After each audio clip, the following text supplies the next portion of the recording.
Daichi returned to his family's restaurant the day after his father's funeral. He expected grief. He found a stranger in charge. You are done, old man. Your cooking is outdated. Pack your knives and leave. 40 years, and you think a paper can erase that? The door swung open. Daichi stepped inside, still in his funeral suit. And who's this? Lost on the way to a wake, we're closed. This is my father's restaurant. Who gave you the right to fire our head chef? Your father's? Not anymore. I am the new owner, signed, sealed, and paid for. Now leave. Miyuki, the head waitress, clutched her tray. The other staff looked down. Paralyzed, Master Hiroshi untied his white chef's bandana, hands steady despite the heartbreak. I will go, but this kitchen, it will remember, and so will the people who loved your father. Wait. On what authority do you claim to own my father's restaurant? Authority. A signed purchase agreement, that's what. Your old man handed over the keys before he croaked. Tetsuya pulled a folded contract from inside his jacket, brandishing it as if it were a deed. See this? Your father's signature. He sold me every brick of this place. It's legally mine. Let me see that document. If it's genuine, I won't argue. Genuine? You think I'd wave a fake around? Don't waste my time. This is done. The staff, including Miyuki, watched in silence. Tatsuya had already made clear that speaking up meant losing their jobs. And for the rest of you, anyone who doesn't like the new management can follow the old chef out without severance. My father would never sign away his life's work without telling me. Something isn't right. But Daichi had only his suspicion. Tatsuya held the contract until he could find proof. This man was untouchable. Arguing will get me nowhere. I need proof that contract is forged. That's right. Walk away. This place doesn't need a dead man's son loitering around. Daichi held his tongue and moved toward the door. Then his eyes caught the framed photograph behind the counter. A photo of his father at the summer festival, proudly standing beside Master Hiroshi. The festival banner read, "The 20th of July." The 20th of July. That's 2 weeks after the date on Tatsuya's contract. Father was still here, still healthy. The man in that photo was not someone who had just sold his life's work. He was celebrating it. Are you deaf? I said leave. Take your sentimental staring out on the street. Daichi didn't respond. He walked out the door and into the afternoon light, but his mind was already racing. That date proves the contract is a lie. Now, I just need to find the real one. One small detail. A date on a festival banner had planted the first crack in Tatsuya's story. Daichi was no longer just a grieving son. He was a hunter. Daichi went straight to his father's old study. If there was a real contract, there had to be a copy of it somewhere. But the study was already tidied. Too tidied. Someone had been here before me. He called the family lawyer, Mr. Saito, who had handled his father's will. Mr. Saito, did my father mention any plan to sell the restaurant before he died? The lawyer sounded shocked. There was no such sale, but he had a warning. Before his death, distant relatives had been circling. A cousin named Yukari and her husband, Tatsuya, kept showing up, demanding money. The lawyer confirmed the purchase agreement was dated after Daichi's father was already bedridden. He could not have signed anything. Bedridden? Then that signature is definitely a forgery. Tatsuya and Yukari must have faked it. The lawyer urged Daichi to find the original deed. Without it, they could only stall, not defeat the forgery. Then I'll find it. Father would never leave this family without a safeguard. While Daichi hunted for the real deed, Tatsuya wasted no time dismantling the restaurant from the inside. From now on, we use third-rate suppliers. Customers can't tell the difference, and the margins will be mine. The head chef was gone. His replacement, a young cook hired cheap, could barely keep up with the simplest orders. The menu is frozen. No specials, no fresh fish. If they want tradition, they can eat it from a can. And remember, anyone who complains will be replaced faster than that old fossil. This is my kitchen now. Regular customers, once greeted by name, now received cold, reheated dishes. The dining room, once full of laughter, grew quieter each day. A notice soon appeared by the door, under new management. No credit, no reservations. The soul of Tsubasa was being boarded up. Miyuki tried to calm a long-time customer who left in disgust, but her voice trembled. She knew she was lying about the food being the same. Let them leave. This place was a relic. Once I sell the building, none of you will matter. But Daichi wasn't watching this destruction. He was racing against it, searching for the one document that could burn Tatsuya's lies to ash. Daichi returned to the study, now lit by a single desk lamp. He searched every drawer, every book, every shadow. Father warned me about Yukari. He said if anything happened, the truth was hidden where only I would find it. Then he remembered the loose floorboard beneath the calligraphy scroll, a secret his father once joked about. He knelt down, pried the board loose. A small wall safe, its keypad untouched by dust. His birth date. He always used it for things like this. The safe clicked open. Inside, a thick leather folder and a single envelope sealed with the family crest. This isn't a will. It's a transfer of ownership to me, dated 6 months before he died. The deed named Daichi as the sole owner of Tsubasa, effective immediately with his father's perfect signature. He prepared for this. He knew they'd come, and he trusted me to protect what he built. But he couldn't rush back, not yet. He needed to build an unbreakable case and lit it a day of reckoning. Daichi brought the deed to the family lawyer. The next step required absolute proof. Under the magnifying lamp, the deed's signature was a perfect match to his father's hand. But the purchase agreement, the ink was cheap, the pen strokes traced. A forgery visible to any expert. It's definitive. The contract is a fraud.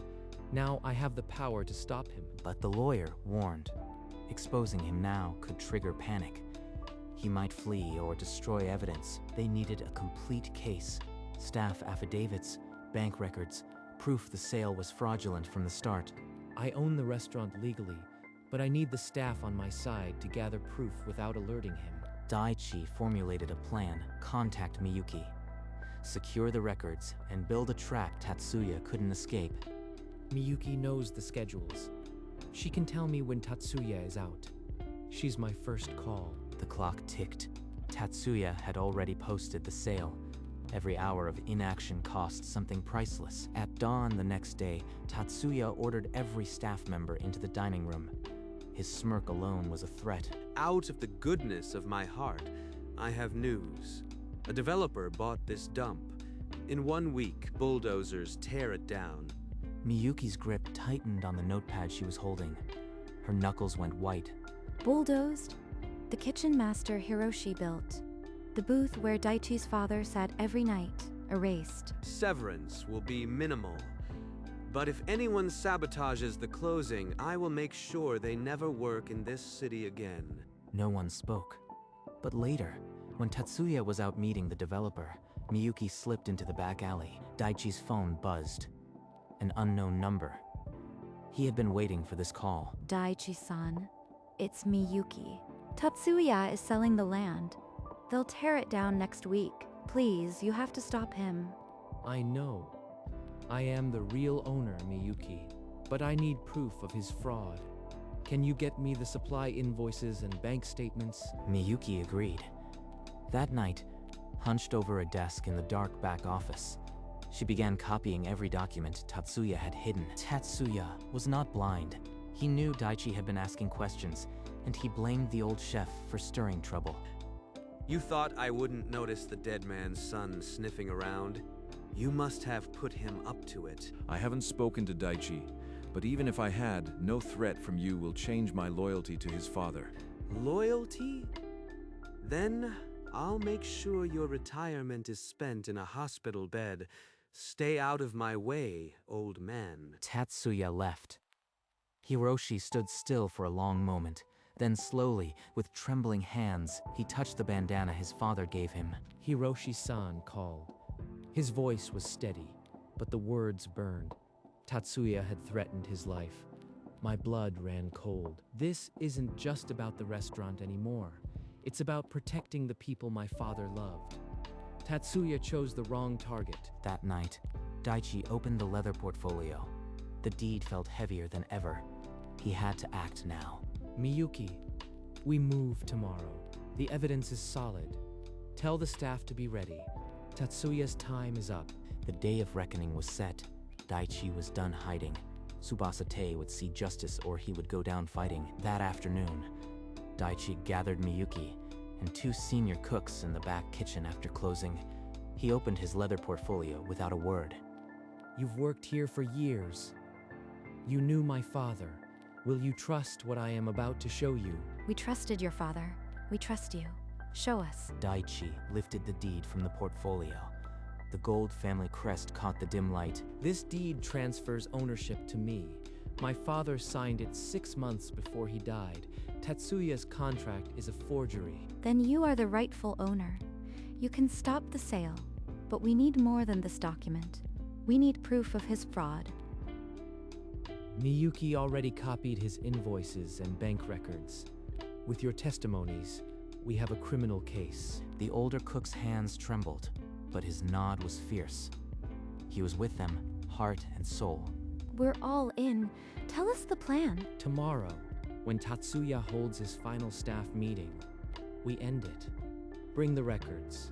Bring your courage. By midnight, Miyuki had photocopied a year of purchase orders, all from a shell company Tatsuya controlled. These invoices are for frozen ingredients at triple the price. He's been draining us since day one. And the bank statements? Transfers to Yukari's account. The fraud connects them both. Meanwhile, Daichi's lawyer had contacted a handwriting expert. The report arrived in the morning mail. The analysis was damning. Inconsistent pen pressure, retraced strokes, ink from a cheap printer, a clear forgery. With this report, the affidavits, and the original deed, Tatsuya can't escape. But the sale contract with the developer was already signed. If they failed, the restaurant would be rubble by evening. We have one chance. I'll walk in mid-meeting and expose him publicly.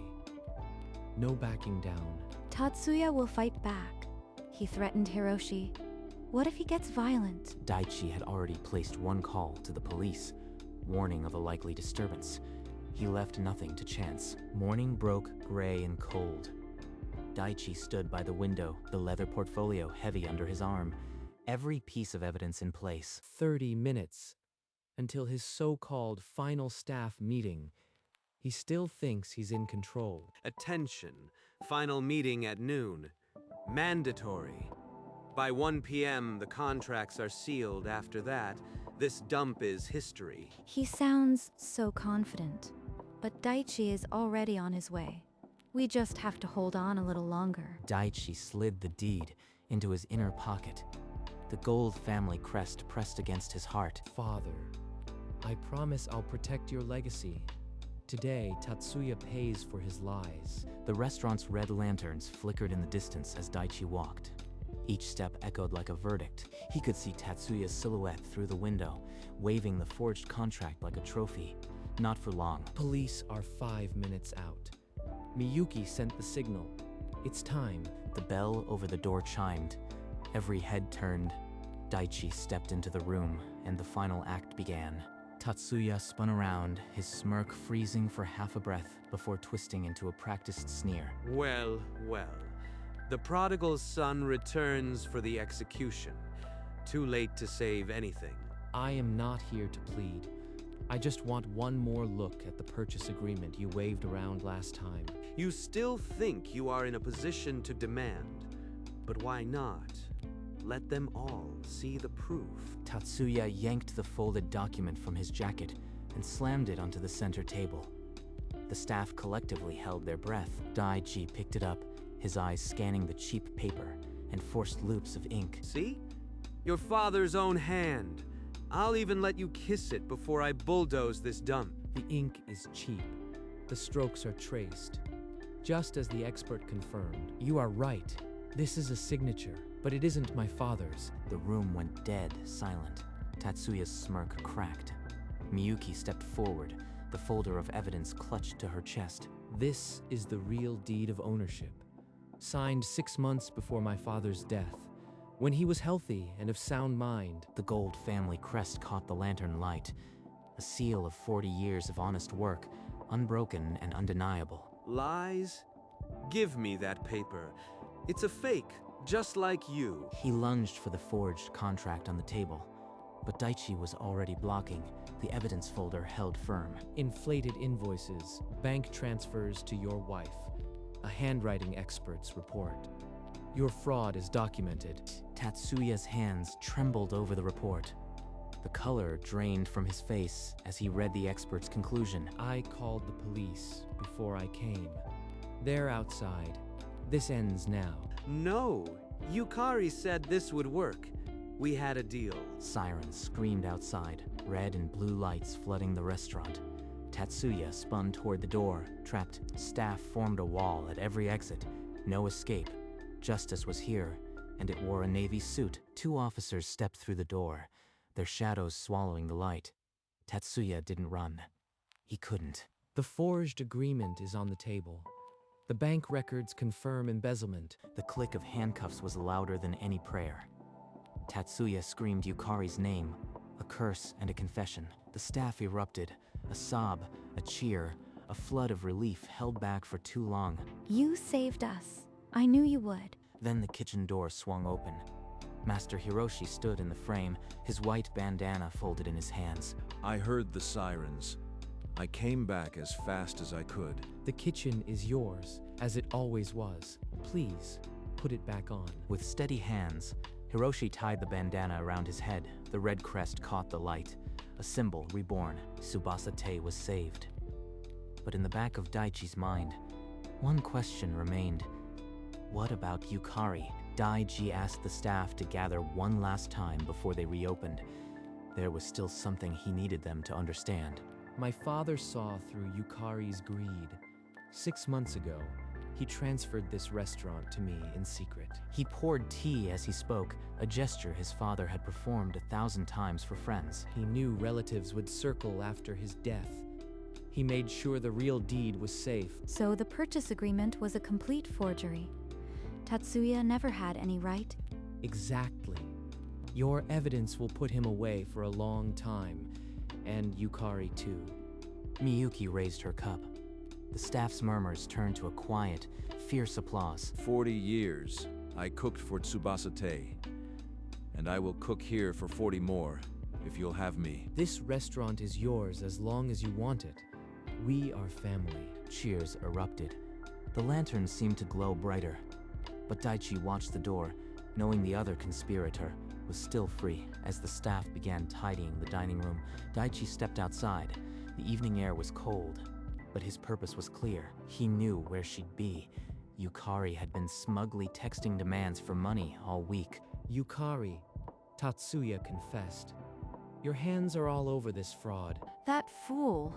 I told him to keep quiet. It was his idea. He said you'd never find out. You used your access to my father's study to forge his signature. You betrayed the family he built. The door opened. 2 police officers stepped in, and Yukari's legs gave out. Wait.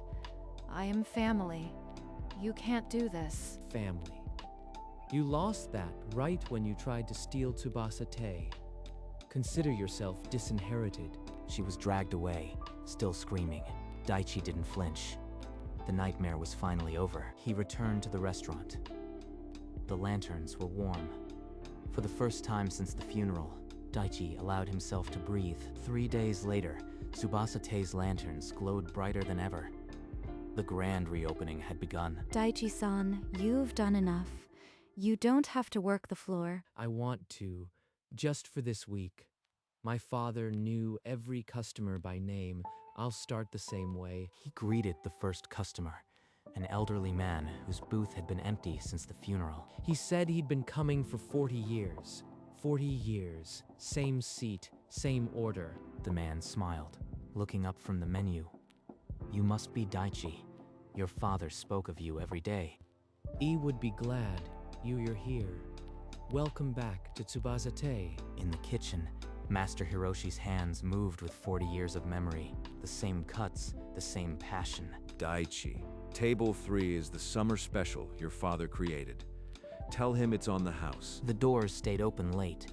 Laughter filled the booths. For this week, Tsubasa-te was not just a restaurant. It was a promise kept. 1 week later, Daichi stood in his consulting office, a distant skyline behind him. His father's restaurant felt a world away. I built this career. But those days waiting tables, they reminded me who I am. He opened his calendar. 1 weekend every month he blocked off. Tsubasa-te. A few days later, at the train station, Hiroshi and Miyuki came to see him off. You will come back, won't you? The kitchen feels empty without you at the door. Every month, I promised myself and my father that I'd keep his seat warm. We'll hold you to that, Daichi-san. And we'll send photos of Hiroshi's new specials to tempt you back. The train arrived. Daichi boarded, looking back one last time. I'll be back before you know it. Keep the lanterns lit for me. The doors closed, but the distance didn't feel final. Only a pause between visits. 1 month later, the bell over the door chimed again. Daichi stepped inside to the warmth of home. Welcome back, Daichi. Sit anywhere. I have something special for you. In the kitchen, Hiroshi moved with quiet reverence.